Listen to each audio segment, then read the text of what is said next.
नमस्कार। पुरानी पेंशन का मामला बहुत जोरों से चल रहा है। दिल्ली चलो पेंशन महाशंखनाद रैली दिल्ली में 1 अक्टूबर को हुई। उसने केंद्र सरकार की आंखें खोल दी हैं। दोस्तों, कहा गया है कारवां लेकर चलो दोस्तों, कार लोग साथ में खुद ही जुड़ते जाएंगे। दोस्तों,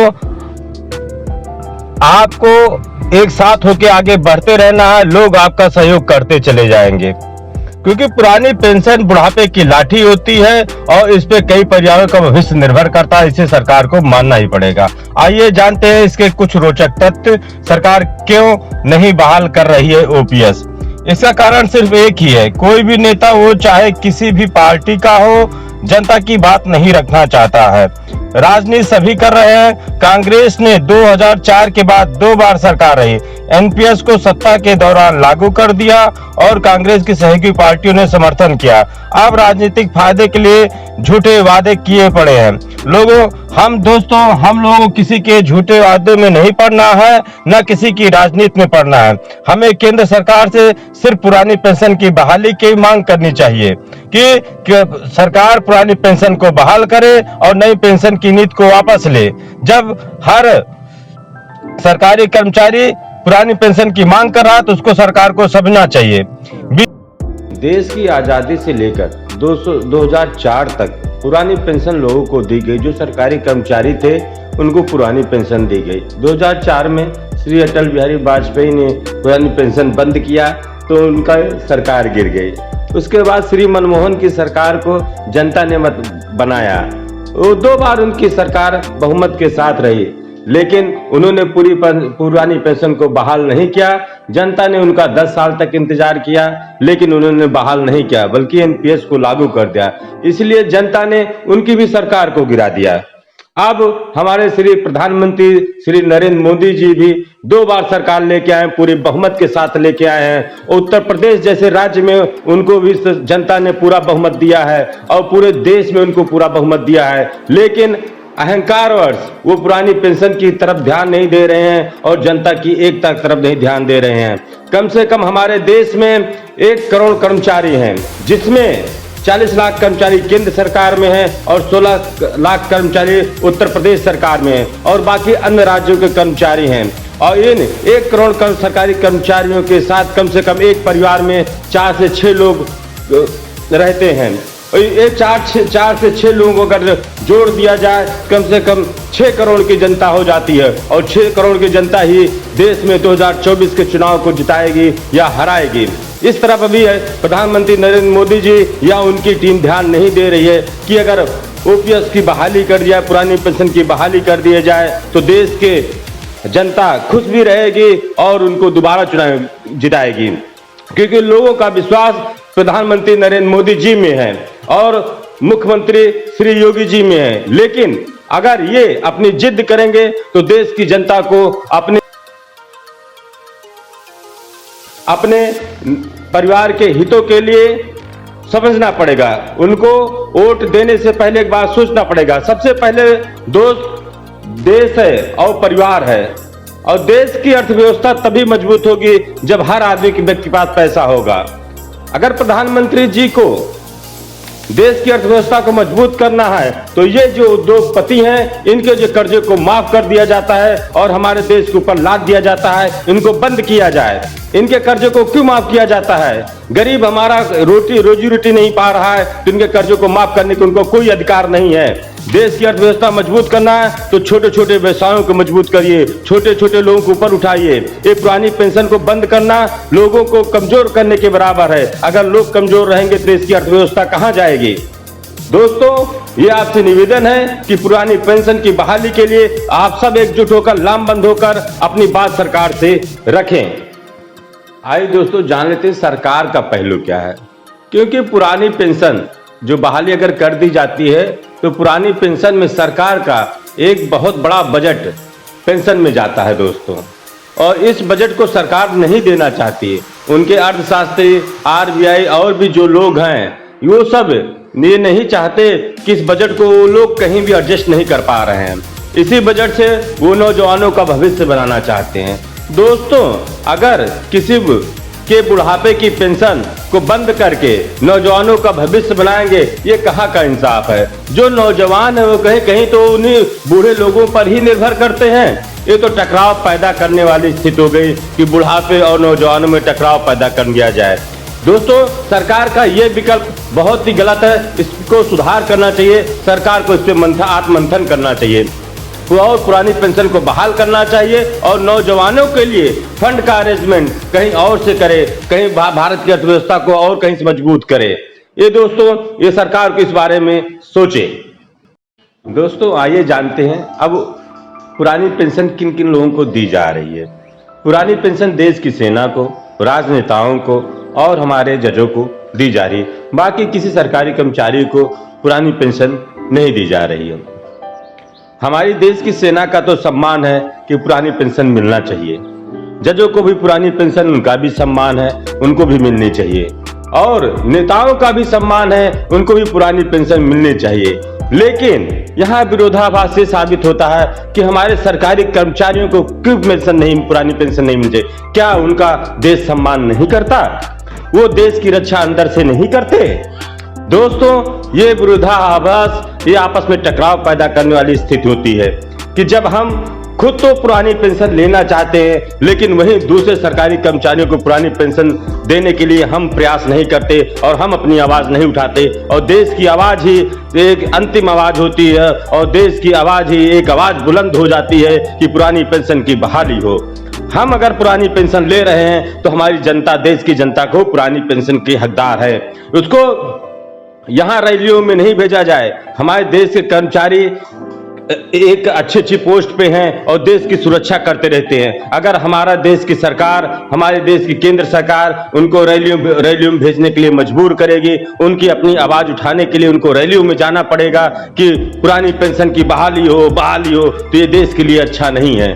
इसलिए देश की सरकार को ये समझना चाहिए कि देश में जैसे एक कानून है तो देश में एक पेंशन भी होनी चाहिए। ये भी देश के ही सोल्जर है और हमारे देश के हर नौजवान सोल्जर बनने के लिए तैयार है। अब तो ये नौकरियां भी बहुत कम निकल रही हैं, नहीं तो देश की जनता कितने लोगों का तो सोल्जर में सिलेक्शन भी नहीं हो पाता। देश का हर व्यक्ति, देश का हर नौजवान देश की सुरक्षा के लिए हर समय तत्पर है। इसलिए हम केंद्र सरकार से और राज्य सरकार से निवेदन करेंगे कि पुरानी पेंशन को बहाल करके देश को मजबूत करने वाला एक नया फैसला ले और एक इतिहास रच दें और 2024 के चुनाव में पूरे बहुमत के साथ मोदी सरकार बने। आइए जानते हैं भारत की अर्थव्यवस्था कैसे मजबूत होगी। दोस्तों, अगर भारत की अर्थव्यवस्था को सरकार को मजबूत करना है तो देश का पैसा ले जाने वाले भगोड़ों के लिए सख्त कानून बनाना पड़ेगा। उनसे उन पैसों की वसूली करनी पड़ेगी। जैसे विजय माल्या हुए, ललित मोदी हुए और सहारा श्री हुए, ये ऐसे बड़े बड़े उद्योगपति हैं जिन्होंने इतना पैसा लेकर भारत का भाग चुके हैं, वो 4-5 राज्यों के एक बजट के बराबर होता है। दोस्तों, और उन उद्योगपतियों का जिनको सरकार जिनके कर्जे माफ कर देती है, उद्योगपतियों को सरकार को कर्जे माफ नहीं करना चाहिए। किसी भी सरकार को किसी उद्योगपति का कर्जा माफ नहीं करना चाहिए। अगर कर्जा माफ करना है तो एक गरीब का कर्जा माफ करें, उसको ऋण मुक्त लोन दें, उसके व्यवसाय को, छोटे छोटे व्यवसायों के आगे बढ़ाएं और हमारी भारत की अर्थव्यवस्था मजबूत होती जाएगी। आज हम पुरानी पेंशन की बहाली के लिए रैलियां कर रहे हैं, अनशन कर रहे हैं, ये करने की जरूरत भी नहीं पड़ेगी। हमारा देश सोने की चिड़िया हुआ करता था, लेकिन ये भगोड़े हमारे देश के पैसे को दूसरे देश में लगा के आज हमारे देश को इस हालात में पहुंचा दिए कि आज हमको अनशन करने की जरूरत पड़ रही है। दोस्तों, देश में अगर सख्त कानून आ जाएगा तो ये लोग देश का पैसा लेके भाग नहीं पाएंगे और देश में अगर सख्त कानून रहेगा तो ये जो उद्योगपतियों के कर्जे माफ होते हैं, कोई भी सरकार आती है अपने चहेतों का कर्जा माफ कर देती है और ये सब जो लोग पैसा लेके भागते हैं और जिनका कर्जा माफ हो जाता है, इसकी अदायगी हमारे देश की जनता करती है। वो टैक्स दे के करती है और उनका टैक्स बढ़ता जाता है, उनकी ब्याज दरें बढ़ती जाती हैं। बैंक को डायरेक्ट इनडायरेक्ट सारा पैसा जनता से वसूल किया जाता है। इसलिए केंद्र सरकार को अगर अपना विचार व्यक्त करना है, अपनी राय देनी है, तो इन लोगों पर सख्त कानून बनाए और पुरानी पेंशन को बहाल कर दे। पुरानी पेंशन बहाल करने से ही देश का कल्याण होना है और देश की अर्थव्यवस्था मजबूत होनी है और इन भगोड़ों को पकड़े और उद्योगपतियों को कर्ज को माफ ना करे। आते हैं दोस्तों प्रिंट मीडिया और न्यूज चैनलों पे। दोस्तों ये जो न्यूज चैनल और प्रिंट मीडिया जो गरीब जनता की आवाज़ को नहीं उठाते, उनको दबाते हैं और उनके मुद्दों को टेलीकास्ट नहीं करते हैं, उनके मुद्दों को पेपर में प्रकाशित नहीं करते हैं, इनका एक ये नहीं जानते कि देश की जनता ये सब देखती रहती है। अगर ये सब करते, अगर इस मुद्दे को टेलीकास्ट करते और उस मुद्दे को प्रिंट करते तो इनकी इनकम कई गुना बढ़ जाती, कई गुना इनसे जुड़ने वाले लोग जुड़ जाते, इनके विचारों से सहमत होते। लेकिन ये लोग जो नहीं दिखाते, गरीब जनता की आवाज़ को नहीं दिखाते, लोग ये सब देखते रहते हैं कि न्यूज़ चैनल क्या दिखा रहा है और प्रिंट मीडिया क्या छाप रहा है। अगर प्रिंट मीडिया और ये न्यूज़ चैनल वाले कुछ खास लोगों की ही न्यूज़ को दिखाएंगे और कुछ खास लोगों के ही न्यूज़ को छापेंगे तो इनके चैनल को कोई नहीं देखेगा, इनके पेपर को लोग कोई नहीं आया, इनका खुद ही बहिष्कार हो जाएगा।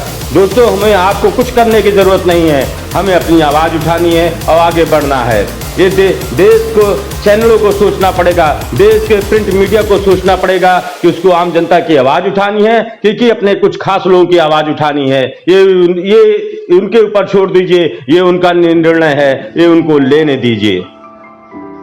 आइए जानते हैं देश के सरकारी कर्मचारी सोल्जर की भूमिका कैसे निभाते हैं।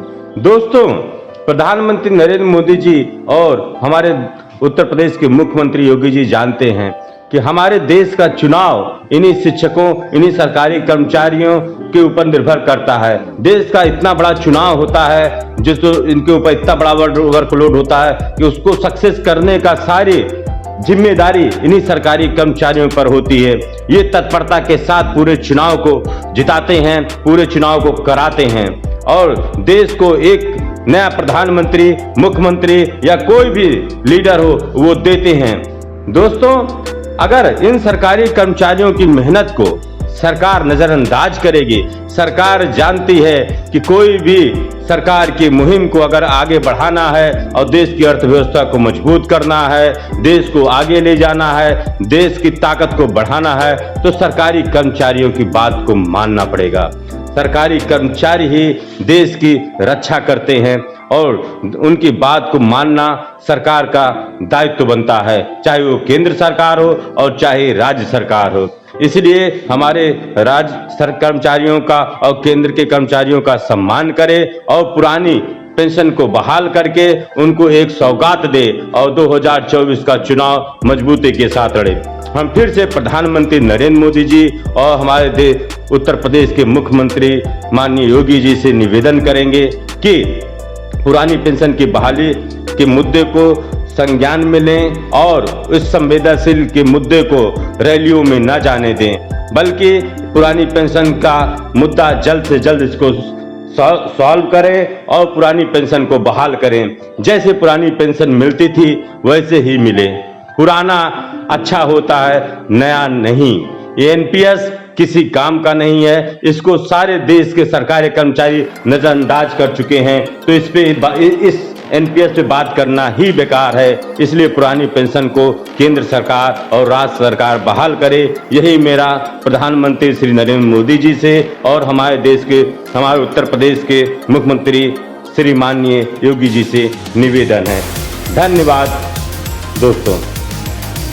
दोस्तों इस वीडियो का अंत में सारांश ये रहा कि जिन सरकारों ने पुरानी पेंशन दी वो भारत पे राज की। कांग्रेस हमारे देश में 70 साल रही और उसने पुरानी पेंशन दिया। 2004 में श्री अटल बिहारी वाजपेयी ने पुरानी पेंशन को बंद किया, इसलिए उनकी सत्ता गिर गई। उसके बाद तुरंत ही 2004 में ही श्री मनमोहन जी की सरकार पुनः बनी और 2 बार बहुमत के साथ रही, लेकिन उन्होंने पुरानी पेंशन को बहाल नहीं किया और नई पेंशन की स्कीम को लागू कर दिया। इसलिए देश की जनता उनसे रुष्ट हो गई और उनका विश्वास भारतीय जनता पार्टी में रहा। उन्होंने भारतीय जनता पार्टी की सरकार बनाई और पूर्ण बहुमत के साथ बनाई और 2 बार बनाई और हमारे प्रधानमंत्री श्री नरेंद्र मोदी जी 2 बार प्रधानमंत्री रहे और प्रधानमंत्री से देश की जनता उम्मीद करती है कि वो पुरानी पेंशन को बहाल करेंगे। और इसी के साथ साथ हमारे देश की जनता ने उत्तर प्रदेश में भी 2 बार बहुमत की सरकार दिया। जो उत्तर प्रदेश में आज तक किसी को इतना बड़ा बहुमत नहीं मिला जितना हमारे माननीय श्री योगी जी, जो हमारे उत्तर प्रदेश सरकार के मुख्यमंत्री हैं, उनको इतना बड़ा बहुमत दिया गया। जनता ने हर समय जिसने जनता की आवाज़ सुनी उसको ताज पे बैठाया हुआ है। लेकिन अब हम ये जानते हैं कि भारतीय जनता पार्टी एक राजनीतिक पार्टी है और राजनीतिक पार्टी होने के नाते इस पुरानी पेंशन की बहाली के मुद्दे को गंभीरता से लेगी। भारतीय जनता पार्टी के शीर्ष नेतागण प्रधानमंत्री नरेंद्र मोदी जी, माननीय योगी जी, अमित शाह जी, नितिन गडकरी जी और राजनाथ सिंह जी, वित्त मंत्री निर्मला रमण जी और सभी बड़े नेतागण इस पुरानी पेंशन के बहाली के मुद्दे को गंभीरता से लें और इस पुरानी पेंशन को 2024 के चुनाव से पहले इसको बहाल करके देश की जनता को एक बड़ी सौगात दें। इसी उम्मीद के साथ कि हमारे प्रधानमंत्री नरेंद्र मोदी जी पूरी देश में पुरानी पेंशन को बहाल करेंगे और हमारे माननीय मुख्यमंत्री श्री योगी जी उत्तर प्रदेश में पुरानी पेंशन को बहाल करके देश की जनता में खुशहाली लाएंगे, देश की जनता का आवाज़ को सुनेंगे, देश की जनता के पीड़ा को सुनेंगे, देश को अर्थव्यवस्था को मजबूत करने का एक फैसला लेंगे। देश की अर्थव्यवस्था जिससे मजबूत हो, हमारा देश आगे बढ़े, हमारा देश तरक्की करे और हमारे देश में दिन प्रतिदिन नई नई सुविधाएं हो, हमारा देश एक दिन विश्व विजेता बनकर साबित हो। प्रधानमंत्री नरेंद्र मोदी जी ने जिस तरह रामलला के मंदिर के मुद्दे को सुलझाया और देश में खुशहाली की लहर लाई है, उसी तरह मैं प्रधानमंत्री नरेंद्र मोदी जी से निवेदन करूंगा और माननीय उत्तर प्रदेश सरकार के मुख्यमंत्री श्री योगी जी से निवेदन करूंगा कि पुरानी पेंशन की बहाली को ही मुद्दे को सुलझा दें और पुरानी पेंशन को बहाल करें और रामलला मंदिर के शुभारंभ के साथ ही पुरानी पेंशन की बहाली करके देश में जय जयकार करें और देश में हर जगह खुशहाली हो और हमारे देश के सरकारी कर्मचारियों के घर में दिवाली के दिन खुशियों का दीपक जले और हर जगह जगमग जगमग दीपावली जले और हर जगह पटाखे फूटे और पुरानी पेंशन के साथ साथ लोगों में खुशियों की लहर दौड़े। इसी के साथ मैं इस वीडियो का अंत करता हूं और सभी जनता, सभी जो हमारे वीडियो को देख रहे हैं, लाइक करें, सब्सक्राइब करें, उनका अभिवादन करता हूं। जय हिंद।